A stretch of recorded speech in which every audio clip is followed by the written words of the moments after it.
The only thing they'd be doing then is filling out this information. Right? Now we are live. Ash. Mike, Yeah. you hear me? Yep. Right.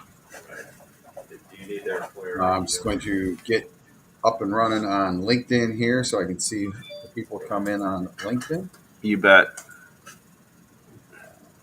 Probably should have done. That's one thing. Hey, Stephanie, how are you? I'm good. How are you, Ash? I'm doing well. Where are you at? Toronto. Oh, right on. Yep. I would just watch the Gordon Lightfoot documentary. Oh, look at you. Gotta love Toronto's music scene, man. Yeah. Wow. Yeah, but you're going to hear Lightfoot, Joni Mitchell. I mean, if you want poetry and music, that's where it is. Yeah, I didn't even realize Joni Mitchell was from there until I saw that documentary. But aren't you going to hear a little less of the Canadians on Spotify? You had to go there, huh, Mike? Yep, that's right. Neil put his little line in the sand. Yeah, it's unfortunate. He's a great musician. All right. So welcome, everybody, to the Friday Smart Market Call. It is Friday, what is it, January 28th today. Can't believe January, almost already done. We have Stephanie Brown joining us today from the Intelligent Ops Company. Intelligent Construction Opportunities is the name of her company. But before we do that, we're going to check in with Ash and kind of recap the week here. What's the trade of the week for you, Ash? Yeah, so I'm just writing down 3 trades of the week, and I think it's interesting. I just got off the phone with one of the big people that moved some of these. So we moved a lot of OSB in non-traditional areas, right? So in the country, people have a lot of contracts with mills, and there's a lot of open market wood. Well, as these mills slow down on contracts because, for whatever reason, people go to look for more open market wood. So we moved OSB from Idaho to Georgia. That should not happen. But on a platform like this, it happens all the time.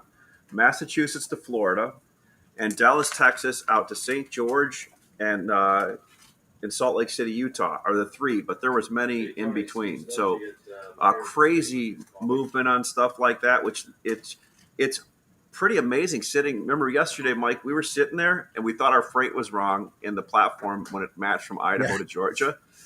And we all panicked and we're like, no, it's right. Oh my gosh, that just happened, right? So we highlighted that in our push that Ryan sent out to our sellers this morning saying, hey, look it. Think about how much product that load from Idaho to Georgia is going to drive by. It'll drive by 50,000 units of OSB going there that could have been sold at a better price probably, or a better match there. So that just shows how we're disrupting a market and how there's opportunity. Well, and it shows the power of the digital network. Right, exactly. Connect people that wouldn't have normally been connected, but we're just scratching the surface, Ash. You know, like you said, how many trucks is that truck going to drive by? A lot. As we fill in the gaps in the digital network, it's only going to get better for everyone. The power gets stronger with everybody who gets on board. I look at some of the calls that we do during the week, Ash. I saw a call you had the other day, and someone made a comment, and they're not a user of the platform. It makes me wonder, like, what are they thinking, right? I got a call from somebody in California that just wanted to chat after they saw one of our YouTube videos. I'm like, hey, I mean, I love chatting with you, but, get on the platform and start selling some stuff, right? Yeah, and, we actually this week as well added a location for a dealer who had a job outside of his region. He put wood in a reload, and now he wants to sell that wood. So it's a two-way street. It's a beautiful thing. These dealers can use it to buy. They can use it to move off inventory. The days of when your dad owned his lumberyard, Ash, where you had your geographic region and no one came into your region, those are long gone. Right.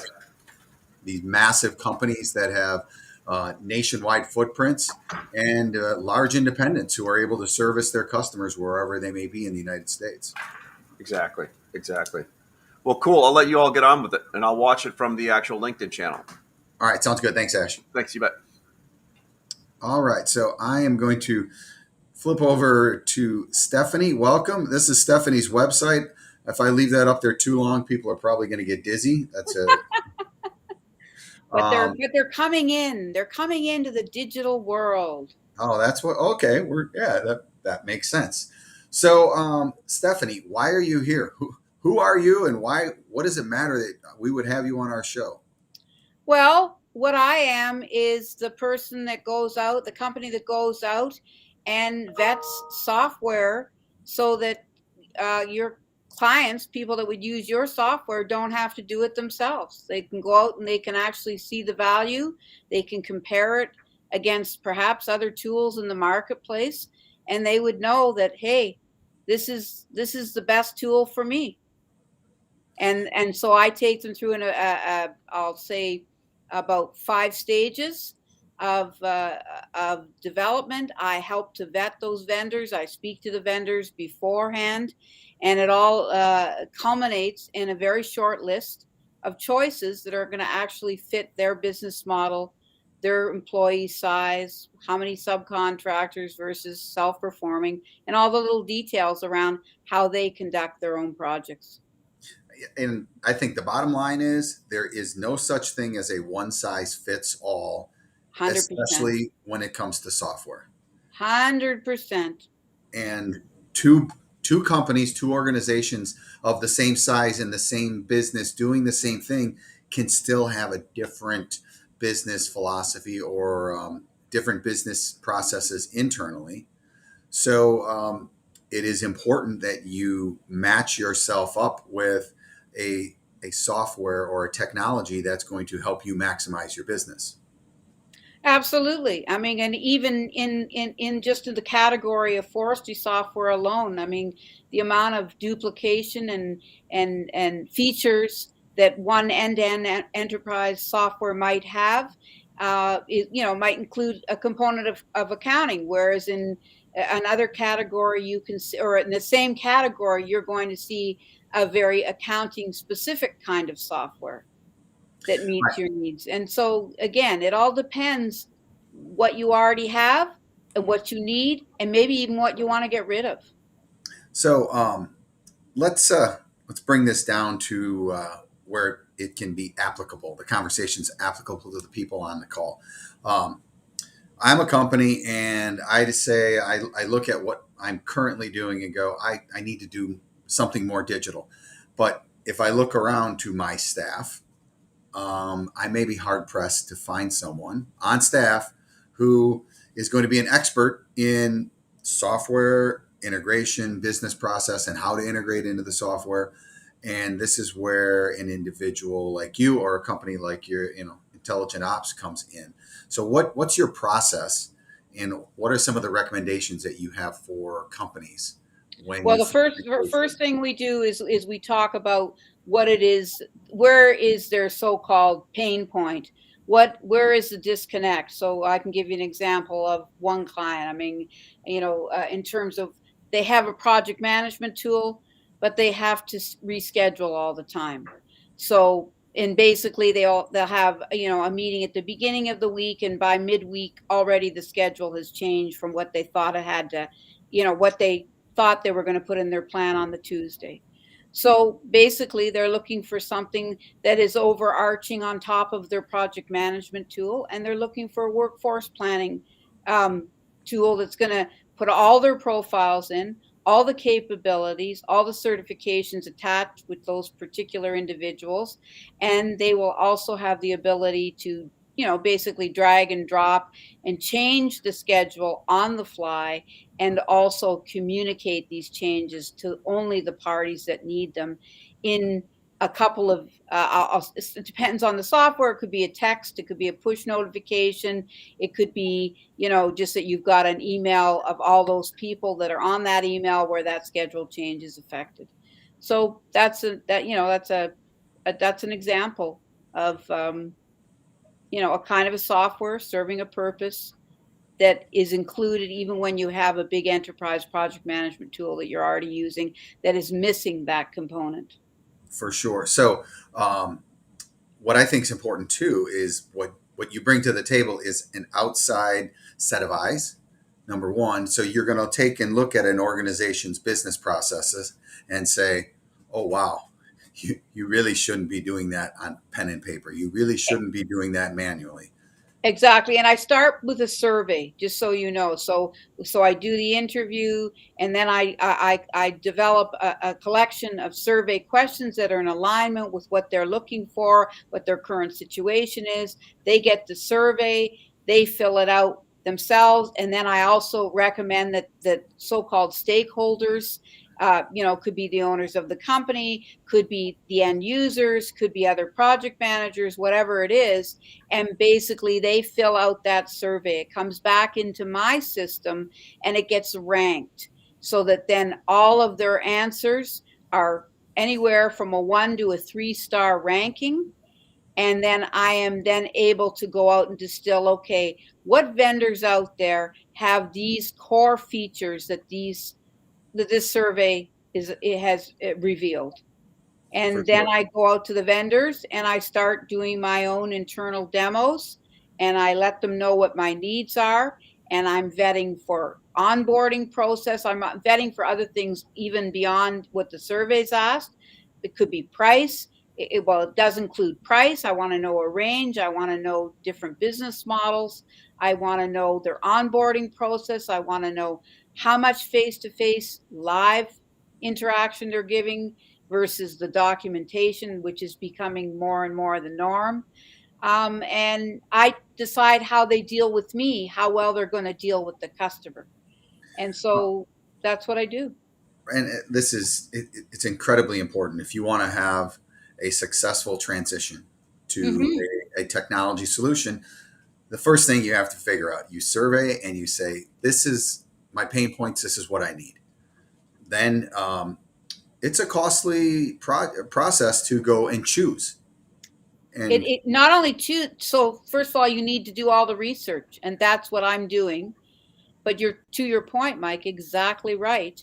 It's once you invest in it, you're stuck with it because in a way you've changed your whole, your internal way of doing business to accommodate and adapt that software. And that's also what we're watching for, is how large and how wide and how deep is that? And it shouldn't be so disruptive that your business has to do business in a whole, and I'll say in a larger way than it already is. It needs to adapt to their workflows, not the other way around.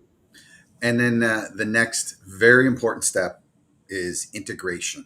And I think this is where most projects fall off the rails. You can have a great company choose a great software, a great technology, and unless it's integrated properly, expeditiously, number one, for sure, you're destined for a failure, for people being upset. And when we're preparing for the call, you said something that's really important, and that is the decision to move forward with a technology project has to come from the top, first and foremost, and really be championed from leadership. Otherwise, people inherently don't want to change. So That's they're not correct. going to. You're absolutely correct. Yep. And so what is your experience so far in the ways to do a successful integration? Well, it's a dance. I mean, to do a successful integration, first of all, for me, starts with the vendor. So I asked that vendor specifically, how do you integrate? And don't tell me you have open APIs, because open APIs mean, yes, you don't have a partnership with X software, so it's not a direct integration. In other words, you haven't done all the hard wiring in the background to make sure that your application talks to, I'll give an example of Procore, for example, in construction. But you have an open API, meaning that you can do that attachment. So what I'm doing is deeper digging, and I'm saying, okay, so if that client wants to have a direct and clean integration, how are you going to support them, and what's the investment involved on their side for that to happen? Do you have solution engineers that are going to allow that to happen? That's just yet another question I'm vetting for. So that's what makes a successful integration. You have to have that vendor have that internal support system that then can be offered to you or, my clients, so Of that course. that is smooth. And probably the part of when I say integration, I'm saying how a business changes their business processes to go digital or use the technology. Um, where things get lost is in training, and more importantly, it's continuous training. As your workforce rolls over, you have to, you can't have a bus person. If someone gets hit by the bus, does the whole system shut down? Um, what's your experience with the trainings part? Well, again, I mean, training can vary from online documents. I threw one vendor off my own bus, very recently, because they didn't even answer in terms of my outreach to them. They wanted me to watch their demos first, and I was their videos, and I was like, not doing that. There's got to be live people. So to your point, it's a live people thing. If there are live people that are onboarding, and they understand that that rollout, to your point, is a graduation, meaning that not every user is going to be right on the bus on the first day, or even 10 days later, or 2 weeks later. What are we going to do 3 months from now to keep checking in to reinforce the learning? Right. And that's it. And it has to be done expeditiously. A good friend of mine owns a brewery, and they changed over the software that was running their business. They went over to SAP, and he was getting pushback, of course, because people don't want to change. And he goes, "Listen, here's the thing. We're starting today, and in 3 weeks, we will be fully trained, integrated, up and running on this new software." And there was a lot of moaning and groaning. But if you talk to him about it today, he goes, it was painful, but after 3 weeks, it was amazing. The newfound visibility. We recently did it here at Materials Exchange. We integrated with Salesforce, and it has given us this level of visibility into the activity of our users and our platform that is, unprecedented.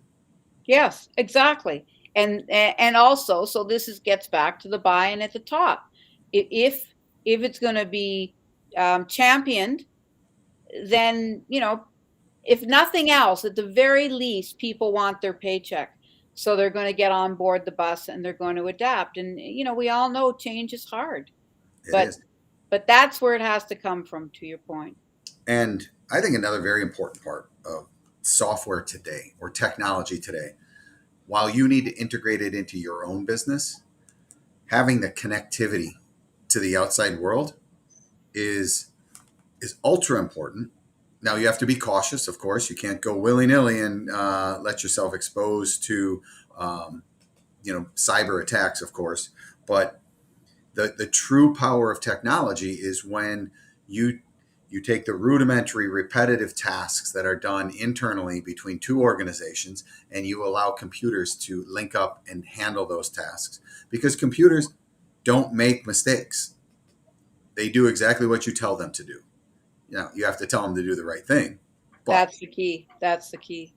And that's also why I tend to vet software that's been out in the market for a while. That's also why I still consider generic options in with construction and manufacturing specific solutions, because they've been out of the box longer, and they've been able to go deeper and wider. And sometimes they're a little more nimble with being able to customize fields. I mean, to me, Salesforce is a great example of a behemoth that has basically, they've been around long enough that a company like yours has so much option it's so beyond a CRM tool now, Salesforce. Oh, absolutely. And what I find really interesting and helpful is when a software or technology becomes so big and they allow other people to build onto it. So you can get third party vendors who attach into that, which is that's fantastic. So look, we're in the lumber and construction industry, which we know there's statistics out there that show how behind the curve compared to other industries we are from a tech standpoint. We're catching up rapidly. There's no doubt. What are some of the pieces of software and tech that you would recommend people really take a good hard look at that you think bring a lot of efficiencies to their business? I certainly think that you can't not look at Procore from a project management perspective. But what you can also use it for, if you can't afford it, is to see the different modules in the areas that they are offering and then drill down to the specifics. Again, it has to come back to your automation pain. What are you looking to automate? Why do you even think software is a thing? That's why I gave the example earlier of the scheduling software.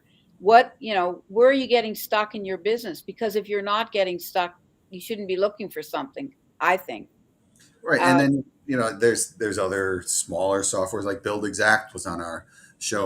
Build Exact is one. ProEst is great for estimating.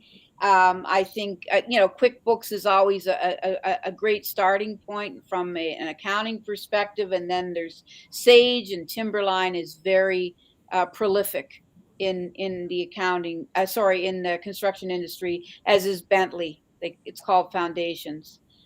So it depends on the purview, and software is all driven from the purview of the user or the person that's trying to solve whatever the pain is, right? And then speaking to the suppliers of Mhm. like your clients, I think it's really important to say, what are my clients using for software? How can I help them with how can I connect into their technology and make their lives better? So I think it's important as the suppliers, like you were saying, get your stakeholders involved. The suppliers being a stakeholder, what can I do to make it a more successful company or transition into technology?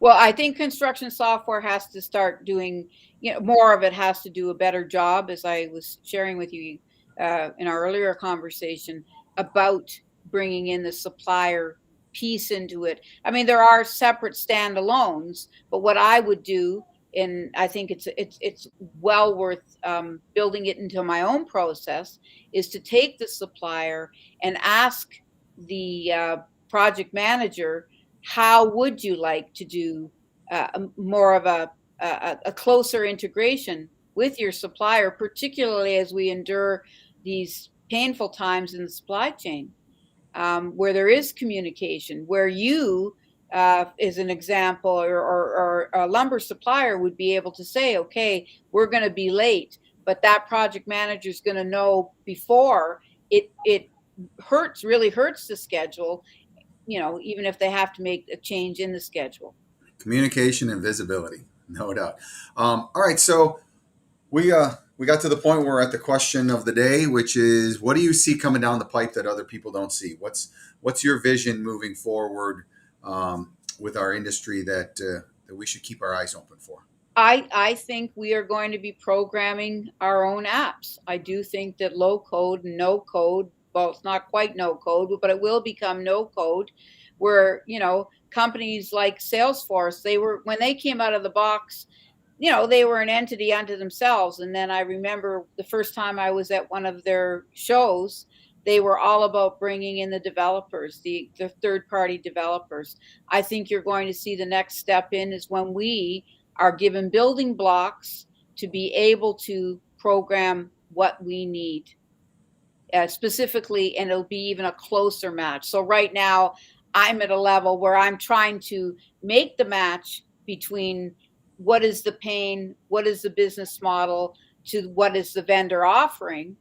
But I think you're going to be getting even closer, where you're going to say to the vendor, okay, I want that block, I want that block, I want that block, because this is actually how my workflows work. This is where I want my business to be. This is what our pains are. This is my supplier or my list of suppliers, and so on. It'll get very, very much more customized. Well, and I think there's such an opportunity. There's no doubt the younger people coming into our businesses have a more digital mindset and understand these technologies. What they don't understand are the business processes from the industry. And it's a great learning opportunity for the older generation to match up with a younger generation, get together and solve a problem together, where the younger generation has the knowledge of how to set up the tech. The older generation has the knowledge of how to run the business, and you marry the two together, and it ends up with a really successful project. You're completely correct. I mean, I'm also part of some other organizations like Bring Back the Trades. And, we're working on exactly trying to formally marry those things. I also occasionally judge robotics competitions with kids that are in high school. And it's astonishing how smart these kids have become so fast. And they are an example of people that are building software using blocks, Yeah, using coding building blocks to do it. And what they come out with is those robots. You can't even imagine what they do. I agree. I've had a little bit of experience with putting code blocks together to solve a problem, and it's pretty fantastic. All right, well, Stephanie, thank you very much. Really appreciate your time and insight. If anyone has questions for Stephanie, her website is Intel, I-N-T. Yeah, Intel Ops, or you can email me at info@intelops.com. And I am going to be driving a membership in the next several months. So, it'll allow anybody that needs to have an assessment on any software done. And therefore, even if you're looking for a solution on top of that, it'll be a one-stop shop to be able to get those assessments done. My takeaway from our conversation yesterday and today is don't go it alone. You've got too much riding on your technology change or initiative. Bring in an expert. It's a short time frame. Get it set up right the first time. Get trained right the first time. And in the long run, you're going to save a lot of time and a lot of money. Thank you. I agree. I agree. I mean, every business has its purpose, and that's certainly mine. Yep, perfect. All right, thanks everyone. We'll see you all next week. Next week we have a logistics expert coming to talk to us about what's happening in that crazy world. So thank you, Mike. Thank you.